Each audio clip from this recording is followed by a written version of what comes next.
9 news देश और दुनिया की बड़ी खबरों पर है हमारी पैनी नजर। तो आइए नजर डालते हैं आज की। श्री उत्तम कुमार, जिनका घर धुबरी जिले के वार्ड नंबर 9 के चर्च रोड पर है, उन्हीं के सुपुत्र श्री अंकित प्रसाद की बीसीसीआई के U-16 विजय मर्चेंटी ट्रॉफी 2004 से 25 तक के लिए चयन किया गया है, जिसका सूची असम क्रिकेट एसोसिएशन द्वारा प्रकाश होते ही धुबरी तथा उनके परिवार में खुशी का लहर सा दौड़ पड़ा है। अंकित का बचपन का जो शौक और लक्ष्य जैसे मानो कि ईश्वर की कृपा और लगन से पूरी हुई। अंकित अपने आप को एक बड़ा क्रिकेट खिलाड़ी के तौर पर देखना चाहता था और अपने उसी लक्ष्य की ओर अपने आप को तैयार कर रहा है, जहां उसके पूरे परिवार के सहयोग से पूरी तरह से दी जा रही है। वहीं साथ ही में उसके विद्यालय के सभी शिक्षक व तथा अंकित के दोस्तों में खुशी भी देखी जा सकती है। तो आइए देखते हैं धुबरी से अशोक कुमार की खास रिपोर्ट। আপনার ভতিজাটো কোন ক্লাছত বর্তমান পঢ়ি আছিল? হি মেট্ৰিক দিব আৰু হেৰি হয় কোন স্কুলত? হেপী গভৰ্ণমেণ্ট মেট্ৰিক দিছে।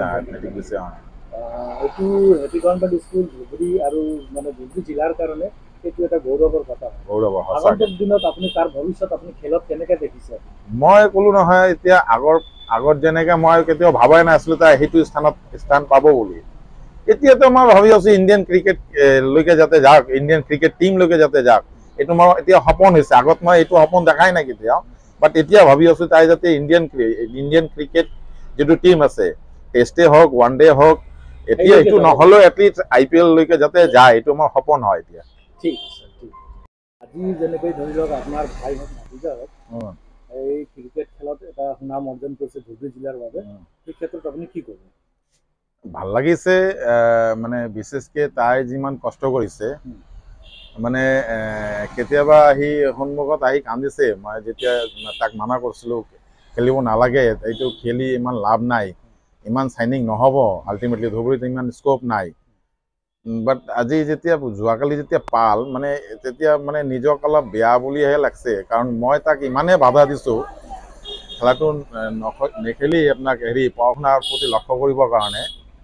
যেতিয়া সি চান্স পাল ন, মানে মোৰ চকুৰ পৰা পানীটো ওলাই যোৱাৰ নিচিনা, যে মই তাক চবতকৈ বেছি বাধা দিছিলোঁ ঘৰত। যিহেতু আমাৰ তাৰ টিচাৰকেইটা মোক কমপ্লেইন দিছিল যে তাই পঢ়া শুনা নকৰে, হোমৱৰ্কছকেইটা কণ্টিনিউ নিদিয়ে।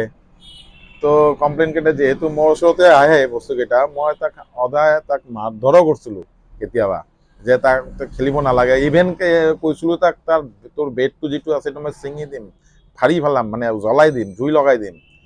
কেতিয়াবা তাৰ এতিয়া যেনে তাৰ খুৰীয়ে কৈ আছিল, যোৱাকালি তাৰ খুৰীয়ে কৈছিল, কিয় এতিয়া বেটটো জ্বলাই নিদিবা, এতিয়া চান্স পাল নহয়।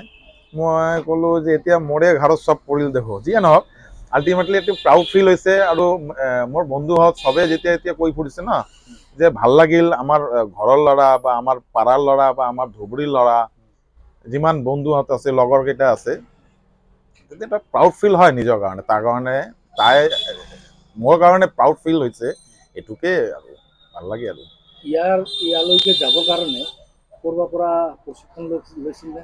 প্ৰশিক্ষণ কৰোঁতে আমাৰ বিশেষ কোনো হেৰি জেগাত লোৱা নাই, আমাৰ লোকালতে লোৱা। আমাৰ মিঠু দা যে আছে আমাৰ ধুবুৰী, সিয়ে কোচিং দিছে বুলি মই তাৰ ক্ৰিকেটটো একচুৱেলি মই সিমান দেখা নাই, মানে মই শুনি পাইছিলোঁ তাই বোলে চবৰে তাৰ বন্ধুহঁত চবৰে তাক কাচৰা বুলি মাতে, মানে তাই স্পিন ভাল কৰে অলপ, তাক বোলে নাম কিন্তু কাচৰা হয়। এই লাগান ফিল্মত যে কাচৰা আছিল তাৰ নাম একচুৱেলি কাচৰা বুলি মাতিছিল। তো মই এনে তাৰ খেলটো সিমান চোৱা নাই, 2 দিনমান চাইছিলোঁ এনে। তো চবে এনে ভাল বুলি কয়, মই 2 দিন খালি চাবৰ কাৰণে গৈছিলোঁ। মানে এইটো মই নহয়, মোৰ ঘৰৰ মানুহ নহয়, বাকীকেইটা মোক যেতিয়া কয় নহয়, তো ল'ৰা কিন্তু ভতিজাটো কিন্তু ভাল খেলে। বাট অলদো মোৰ ইমান হেৰি নাছিল যে কেতিয়াও যে সি ইমান হেৰিলৈকে পাব, আৰু মই কেতিয়াও ভাবাও নাছিলোঁ। প্ৰশিক্ষণ তাই আমাৰ মিঠুৰ পৰা লৈছিলে, মিঠু যে আছে তাৰ পৰাই লৈছিলে। সিয়ে 100% হেৰি হয়, 100% তাৰ অৱদান আছে।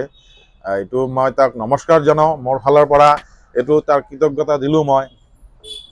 এই ক্ষেত্ৰত আপুনি অসম ক্ৰিকেট সংস্থা যিটো আছে সেই বিষয়ে আমি ধুবুৰী ক্ৰিকেট এছ'চিয়েশ্যনকো মই ধন্যবাদ দিব বিচাৰিছোঁ, আসাম ক্ৰিকেট এছ'চিয়েশ্যনকো মই ধন্যবাদ দিব বিচাৰিছোঁ, কিয়নো এহঁতৰ ছাপোৰ্টৰ খেলাড়ীটো হ'বই লাগিব, খেলাড়ী অলপ ভাল নেখেলিলে এহঁত ক'ৰ পৰা ছাপোৰ্ট কৰিব। মই আশা কৰিম আৰু বেছিকৈ ছাপোৰ্ট পাবৰ কাৰণে। এতিয়া মই কামনা কৰিলোঁ তাই যদি কোনো স্পনচাৰ যদি পায় সেইটো তাৰ কাৰণেও ভাল হ'ব।